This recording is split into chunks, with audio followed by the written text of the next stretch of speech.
Hello viewers, আসসালামু আলাইকুম। ইমুর হেসেলে সবাইকে ওয়েলকাম করছি। আশা করি আপনারা অনেক ভালো আছেন।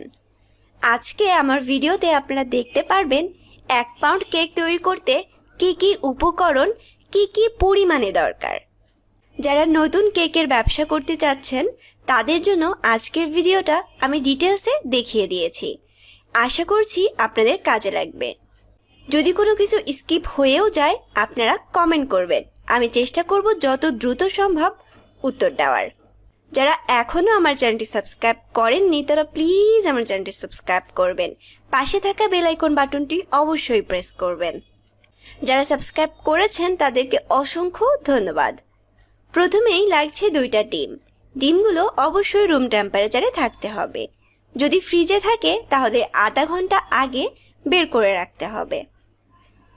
হাফ কাপ পরিমাণ চিনি লাগছে, রেগুলার চিনি, চাইলে গুঁড়ো চিনিটাও ব্যবহার করতে পারেন। যদি একটা পারফেক্ট স্বাদের কেক তৈরি করতে চান তাহলে হাফ কাপ পরিমাণ চিনি যথেষ্ট, কারণ কেকটা যখন ডেকোরেশন করা হয় তখন ক্রিমের মধ্যেও কিন্তু চিনি ব্যবহার করা হয়, তখন সব কিছু মিলিয়ে স্বাদটা পারফেক্ট হয়ে যায়। আমার চ্যানেলে কিন্তু কেকের আরও অনেকগুলো ভিডিও আছে, লিঙ্ক ডেসক্রিপশন বক্সে দেওয়া থাকবে। যদি ভালো লাগে লাইক কমেন্ট করবেন, চাইলে ফ্যামিলি ফ্রেন্ডসের মাঝখানে শেয়ারও করতে পারবেন। 1/4 কাপ পরিমাণ রান্নার তেল দিয়েছি।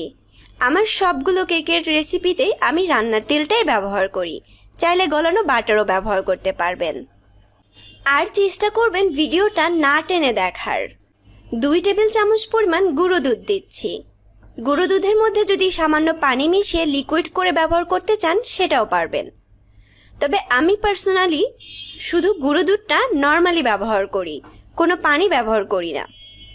ময়দা লাগবে 2/3 কাপ, অর্থাৎ 1/3 কাপ প্লাস 1/3 কাপ, এই হলো 2/3 কাপ।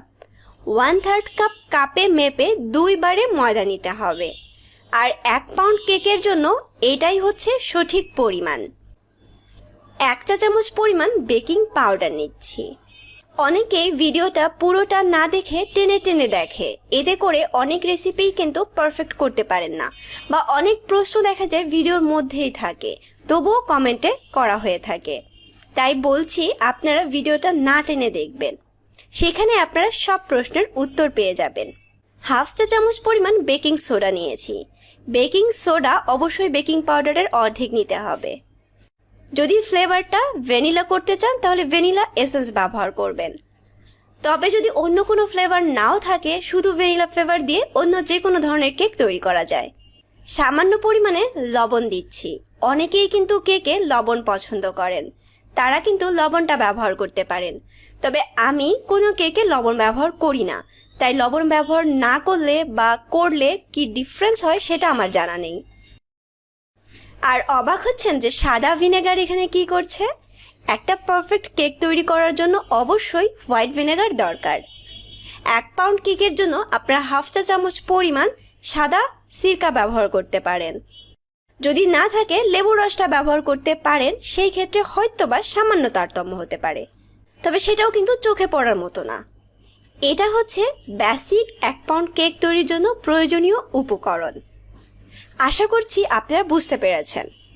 কেকটা বানানোর পরে যদি ডেকোরেশন করতে চান তাহলে লাগবে ক্রিম। আমি এখানে আপনাদের সাজেস্ট করব ভিভো ব্র্যান্ডের হুইপিং ক্রিম। যদি আপনারা প্রথম বিজনেস করতে চান তাদের জন্য কিন্তু এটা খুবই ইম্পর্ট্যান্ট, যে খরচটা যেন একটু কম পড়ে, আর তাদের জন্য এই ভিভো ব্র্যান্ডের হুইপিং ক্রিমটা খুবই দরকার। এটা সম্পর্কে ডিটেলস ভিডিও আমার চ্যানেলে দেওয়া আছে, লিঙ্ক ডেসক্রিপশন বক্সে দেওয়া আছে, দেখে নিতে পারবেন। আর এই হুইপিং ক্রিমটা লাগছে 2/3 কাপ, একদম ময়দার সমপরিমাণ, যদি সঠিকভাবে কেকটা ডেকোরেশন করতে চান। আর যদি সিম্পলভাবে কেকটা ডেকোরেশন করতে চান তাহলে 1/2 কাপ পরিমাণ ক্রিমই যথেষ্ট। আর ক্রিম ব্যবহার করার আগে অবশ্যই ক্রিম কিভাবে তৈরি করতে হবে সঠিক পদ্ধতি ভিডিওটা অবশ্যই দেখে নেবেন। ডেসক্রিপশন বক্সে অথবা আই বাটন প্রেস করলেও দেখে নিতে পারবেন। আর যারা বাটার ক্রিম ফ্রস্টিং ব্যবহার করতে চান তাহলে সেটাও ব্যবহার করতে পারবেন। এখানে সুগার সিরাপ তৈরি করে নিব, সেটার জন্য 1 টেবিল চামচ পরিমাণ চিনি আর 1 টেবিল চামচ পরিমাণ পানি মিশিয়ে সুগার সিরাপ তৈরি করে নিচ্ছি। সুগার সিরাপ কেক বানানোর পরে ডেকোরেশন করার আগে ব্রাশ করতে হয়, এতে কেক অনেকক্ষণ যাবৎ সফট থাকে। সুগার সিরাপের পরিবর্তে 7 আপ ব্যবহার করতে পারবেন অথবা লিকুইড দুধও ব্যবহার করতে পারবেন, চাইলে স্কিপ করতে পারেন। তবে যারা কেকের ব্যবসা করতে চান তাদের জন্য কেকটা কিন্তু অনেকক্ষণ যাবৎ সফট রাখা জরুরি, তারা অবশ্যই সুগার সিরাপ ব্রাশ করে নেবেন। আর যারা ভ্যানিলা ফ্লেভার ছাড়া চকলেট ফ্লেভার তৈরি করতে চান বা চকলেট ফ্লেভারের কেক তৈরি করতে চান তাদের জন্য কিন্তু কোকো পাউডার দরকার হবে। কোকো পাউডারের পরিমাণটা 1 থেকে 2 টেবিল চামচ লাগবে, সেটা নির্ভর করবে আপনি কোন ব্র্যান্ডের কোকো পাউডার ব্যবহার করছেন। আর অবশ্যই কেক বানানোর আগে গুঁড়ো উপকরণগুলো চালনি দিয়ে চেলে নিতে হবে, সেটা কিন্তু আমার সবগুলো কেকের ভিডিওতে আমি বলে দিয়েছি বা দেখিয়ে দিয়েছি। কেক বানানোর আগে অবশ্যই আমার সেই ভিডিওগুলো দেখবেন, আশা করছি আপনাদের কাজে লাগবে।